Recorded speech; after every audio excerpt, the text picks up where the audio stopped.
যে ছবি এবার আপনাদের দেখাবো, আসানসোলে যানজটে আটকে বিধায়কের গাড়ি থেকে নেমে ট্রাফিক পুলিশদের ধমক দিলেন অগ্নিমিত্রা পাল।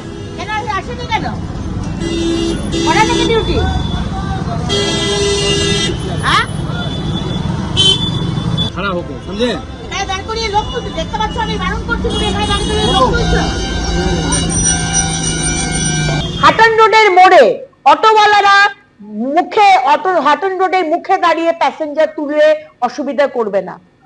সেখানে জ্যাম হচ্ছে, সেখানে অ্যাম্বুলেন্স দাঁড়িয়ে থাকছে, আর আপনার পুলিশ দাঁড়িয়ে দাঁড়িয়ে দেখছে। কি ল অ্যান্ড অর্ডার মেনটেন করছেন আপনারা? এদিক থেকে বালি তুলছে, ওদিক থেকে কয়লা তুলছে, ওদিক থেকে দামোদরকে নদীকে শেষ করে দিচ্ছে, আর এদিক থেকে অটোওয়ালাদের দাঁড় করিয়ে দাঁড়িয়ে ঘুষ নিয়ে মানুষের অসুবিধা করে সেখানে দাঁড়িয়ে প্যাসেঞ্জার তুলছে। এগুলো আমরা করতে দেব না। 1 ঘন্টা সময় দিয়ে এসেছি, আমি আবার ওই রাস্তা দিয়ে যাব। যদি আমি দেখি যে ওইখানে অটোওয়ালাদের দাঁড় করিয়ে আবার প্যাসেঞ্জার তুলছে আর মানুষ টেনে অসুবিধা হচ্ছে, আপনি লিখে রাখুন, আমি কিন্তু রাস্তা অবরোধে নামবো। অস্থায়ী রেজিস্ট্রারের নিয়োগকে কেন্দ্র করে তোলপাড় যাদবপুর বিশ্ববিদ্যালয়। মঙ্গলবার বিশ্ববিদ্যালয়ে অস্থায়ী রেজিস্ট্রারের দায়িত্ব নিয়েছেন তৃণমূলের দাপুটে শিক্ষক নেতা সেলিম বক্স মণ্ডল। এই নিয়ে যাদবপুর বিশ্ববিদ্যালয় এক্সিকিউটিভ কাউন্সিলের সদস্য মনোজিৎ মণ্ডল দাবি করেছেন, উপাচার্য তাকে জানিয়েছেন সেলিম বক্স মণ্ডলকে রেজিস্ট্রার করতে বলেছিলেন শিক্ষামন্ত্রী, যদিও উপাচার্য এই কথা মানতে চাননি। আর এই বিষয়ে শিক্ষামন্ত্রী ব্রাত্য বসু জানিয়েছেন, এ সম্পর্কে তিনি কিছুই জানেন না। অস্থায়ী রেজিস্ট্রার নিয়োগ, তাও মাত্র 2 মাসের জন্য, আর সেই নিয়োগ ঘিরে একেবারে শোরগোল পড়ে গেছে যাদবপুর বিশ্ববিদ্যালয়ে। প্রশ্ন উঠছে, যাদবপুর বিশ্ববিদ্যালয়ে তৃণমূলপন্থী শিবিরের অন্দরে কি অন্তর্কলহ শুরু হয়েছে? মঙ্গলবার বিশ্ববিদ্যালয়ে অস্থায়ী রেজিস্ট্রারের দায়িত্ব নিয়েছেন তৃণমূলের দাপুটে শিক্ষক নেতা সেলিম বক্স মণ্ডল। তিনি বিশ্ববিদ্যালয়ের বাংলা বিভাগের অধ্যাপক। কিছুদিন আগে ওয়েবকুপার যে কমিটি ভেঙে দেওয়া হয়েছে, তিনি তার সহসভাপতি ছিলেন। তার নিয়োগ নিয়ে মারাত্মক অভিযোগ করেছেন যাদবপুর বিশ্ববিদ্যালয়ের এক্সিকিউটিভ কাউন্সিলের সদস্য মনোজিৎ মণ্ডল। তিনি উচ্চশিক্ষা সংসদের চেয়ারম্যানের অর্থাৎ শিক্ষামন্ত্রীর নমিনি। ভাইস চ্যান্সেলর বলেছেন শিক্ষামন্ত্রী আর এই মাননীয় সেলিম বাবু, আর উনি একটা কনফারেন্স কল করে বলেছেন, ওনাকে বলেছেন ওকে রেজিস্টার করতে হবে না। আর এটাও বলেছেন, একবার বিকাশ ভবনে আমি জয়েন করার পরে দেখা হয়েছি, তখনও বলেছেন রেজিস্টার করতে হবে। মনোজিৎ মণ্ডলের অভিযোগ, সেলিম বক্স মণ্ডল যেভাবে কাজ করছেন ও তাকে যেভাবে নিয়োগ করা হয়েছে, গোটাটাই বেআইনি। এটাতে ইসির কোনো অনুমোদন নেই, যেটা আইন। এবং গতকালকে ইসি মিটিংও এটা নিয়ে সমস্ত মেম্বাররাই ডিসকাস করেছেন যে আপনি ইসি মিটিং ডাকুন, ইসি মিটিং ডেকে আমাদের অ্যাপ্রুভাল নিয়ে রেজিস্টার অ্যাপয়েন্ট করুন, কারণ রেজিস্টার নেই। ইসির অ্যাপ্রুভাল ছাড়া তো করা যাবে না, লটা পরিষ্কার এখানে লেখা আছে যে with the approval of the EC, তার মানে অ্যাপ্রুভালটা comes first. The vice chancellor may appoint a teacher or an officer to act as a temporary or acting registrar, পরিষ্কার লেখা আছে, ইসির কোনো অ্যাপ্রুভাল নেই। যদিও উপাচার্য এই অভিযোগ মানতে চাননি। ব্রাত্য বসুর দিক থেকে কোনো প্রেশার ছিল না, একাধিক অপশন ছিল, একাধিক নাম নিয়ে আমি পর্যালোচনা করছিলাম। যেহেতু একটা ক্রাইসিস পিরিয়ড, যেটা হচ্ছে যাদবপুর ইউনিভার্সিটি অ্যাক্ট 1981-এ ভিসিকে যে পাওয়ারটা দেওয়া রয়েছে, সেই পাওয়ার আমি অ্যাপ্লাই করে 10/6 ক্লজে আমি কিন্তু সেটা এই রেজিস্টার নিয়োগটা টেম্পোরারি, পিওরলি টেম্পোরারি, আমার অর্ডারেও বলা আছে পিওরলি টেম্পোরারি বেসিস, এবং এটা শুধু 2 মাসের জন্য করা। এই জাতীয় তথ্য যদি কেউ তথ্য বিকৃতি করেন, তার দায়িত্ব কিন্তু আমার নয়। যাকে ঘিরে এত বিতর্ক, সেই সেলিম বক্স মণ্ডল বিষয়টি মানতে না চাইলেও ইঙ্গিতপূর্ণ মন্তব্য করেছেন তিনি। রাজনীতি করেন, সব জায়গাতে হয়েছে, কোথায় ছিল না। এর আগেও আমরা দেখেছি অনেক ধরনের রাজনীতি হয়েছে। শুভঙ্কর চক্রবর্তী ভাইস চ্যান্সেলর ছিলেন এবং তারপরে তিনি এমপি ভোটে ইলেকশনে লড়েছিলেন, তিনি আবার পুনরায় এসে উপাচার্য পদে যোগ করেছিলেন। তো সেটার সঙ্গে এই ধরনের সব সময়তেই আছে, এ তর্ক থাকবেই। মানুষ থাকলে রাজনীতি থাকবে, রাজনীতি করানো থাকবে। এ বিষয়ে শিক্ষামন্ত্রী ব্রাত্য বসু জানিয়েছেন, এগুলো যাদবপুর বিশ্ববিদ্যালয়ের অভ্যন্তরীণ বিষয়, এ সম্পর্কে তিনি কিছুই জানেন না। কৃষ্ণেন্দু অধিকারী, এবিপি আনন্দ, কলকাতা। এসআইআর প্রক্রিয়ার সময়সীমা 1 সপ্তাহ করে বাড়িয়েছে নির্বাচন কমিশন। আর এই বাড়তি 7 দিনে 7 রকমভাবে ভোটারদের তথ্য যাচাইয়ের উপর জোর দিচ্ছে নির্বাচন কমিশন।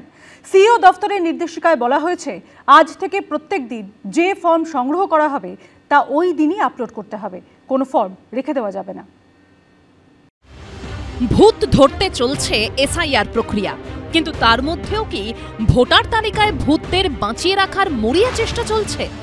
বারবার এই ধরনের অভিযোগ করছে বিরোধীরা। গড়মিল ধরার জন্য নির্বাচন কমিশনের কাছে বারংবার দাবি জানাচ্ছে তারা। 26, 27, 28 এই 3 দিনের প্রত্যেকটা এন্ট্রিকে স্পেশাল অবজারভার এবং ইসিআই টেকনিক্যাল টিমকে দিয়ে এআই ফটো স্ক্যান এবং আপনার যা যা মডার্ন ব্যবস্থা আছে অডিট করতে হবে।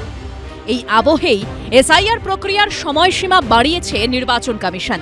1 সপ্তাহ করে সময় বাড়ানোর ফলে 11 ডিসেম্বর পর্যন্ত চলবে এনুমারেশন পর্ব। আর বাড়তি এই 7 দিনে 7 রকম ভাবে ভোটারদের তথ্য যাচাইয়ের উপর জোর দিচ্ছে নির্বাচন কমিশন।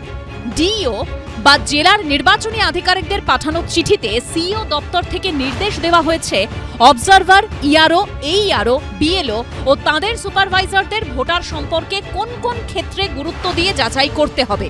সেগুলি হলো 2002 সালে যাদের বয়স 60 বছর বা তার বেশি ছিল সেই ভোটাররা যদি নিজেরাই ম্যাপিং করে থাকেন, যাদের বয়স 2002 সালেই 25 বছর বা তার বেশি ছিল এবং 2025 সালে 50 বছর বা তার বেশি বয়স, তারা যদি এনুমারেশন ফর্মে বাবা, মা বা দাদু, ঠাকুমার নামে ম্যাপিং করে থাকেন তাহলে প্রয়োজনে ফিল্ড ভিজিট করতে হবে।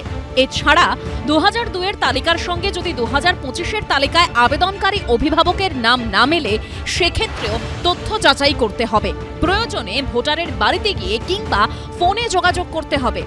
যেসব ক্ষেত্রে 2002 সালের তালিকা অনুযায়ী অভিভাবক এবং আবেদনকারীর বয়সের পার্থক্য 45 বছরের বেশি অথবা 18 বছরের কম থাকবে সেগুলি বিশেষভাবে যাচাই করতে হবে। নির্বাচন কমিশন কি ভাবছেন, তাদের রূপরেখাটা কি, তাদের রোডম্যাপটা কি, সেটা কি কেউ জানে? ইলেকশন কমিশন যে এখনো চূড়ান্তভাবে দিশাহীনতায় ভুগছে তা নিয়ে কারুর মনে সন্দেহ নেই। নির্বাচন কমিশনের নির্দেশিকায় আরও বলা হয়েছে যেসব পোলিং স্টেশনে 0 থেকে 20টি আনকালেক্টেবল এনুমারেশন ফর্ম থেকে যাচ্ছে সেখানে বিএলওদের এন্ট্রি করা তথ্য সঠিক কিনা তা নিশ্চিত করার জন্য বিস্তারিতভাবে যাচাই করা হবে। 2021 কিংবা 2024-এর মতো বিগত নির্বাচনগুলোর সময় যেসব বুথকে সংবেদনশীল হিসেবে চিহ্নিত করা হয়েছিল সেগুলোর উপর বিশেষভাবে নজর রেখে তথ্য যাচাই করতে হবে। মৃত ভোটারদের ক্ষেত্রে বাড়তি গুরুত্ব দিয়ে বলা হয়েছে registrar general of birth and death থেকে এবং রেশন কার্ড বাতিলের রিপোর্ট থেকে মৃত ব্যক্তিদের তথ্য পাওয়া যায়। ইআরওদের উচিত বিএলওদের করা এই ধরনের এন্ট্রি করা তথ্য যাচাই করা। বিএলও তো সরকারি কর্মচারী, সাধারণ মানুষ, তাকে গান পয়েন্টে রেখে মৃত ব্যক্তির নাম তাকে আপলোড করতে বলা হচ্ছে। তাদের সুরক্ষা নির্বাচন কমিশনকে দিতে হবে, কারণ এটা নির্বাচন কমিশনের কাজ, এটা কোনো সরকারের কাজ নয়, এটা সাংবিধানিক সংস্থা এখানে কাজ করছে। তো আজকে তাদের দায়িত্ব নিতে হবে এবং একই সঙ্গে যে বিএলওরা যারা তৃণমূলের হয়ে এই কাজ করে চলেছেন তাদের গ্রেপ্তার করতে হবে। সিইও দপ্তরের নির্দেশিকায় আরও বলা হয়েছে বিএলওদের কাছ থেকে যাওয়া পূরণ করা সমস্ত এনুমারেশন ফর্ম 2রা ডিসেম্বর অর্থাৎ মঙ্গলবারের মধ্যেই আপলোড করতে হবে। আর বুধবার থেকে প্রত্যেক দিন যে ফর্ম সংগ্রহ করা হবে তা ওই দিনেই আপলোড করতে হবে। কোনো ফর্ম রেখে দেওয়া যাবে না। যদি কোনো পরিবারের কাছ থেকে 11 ডিসেম্বর পর্যন্ত ফর্ম পাওয়া না যায় তাহলে সেগুলিকে আনকালেক্টেবল হিসেবে চিহ্নিত করে অ্যাপে নথিভুক্ত করতে হবে। এরই সঙ্গে বিএলওদের একাংশের আবেদনে সাড়া দিয়ে বিএলও অ্যাপে সংশোধনের ব্যবস্থা রাখা হয়েছে, যাতে ফর্মে কোনো ভুল থাকলে তা সংশোধন করা যায়। উজ্জ্বল মুখোপাধ্যায়, বিজেন্দ্র সিংহ ও কৃষ্ণেন্দু অধিকারীর রিপোর্ট, এবিপি আনন্দ। এবিপি আনন্দ, এগিয়ে থাকে, এগিয়ে রাখে।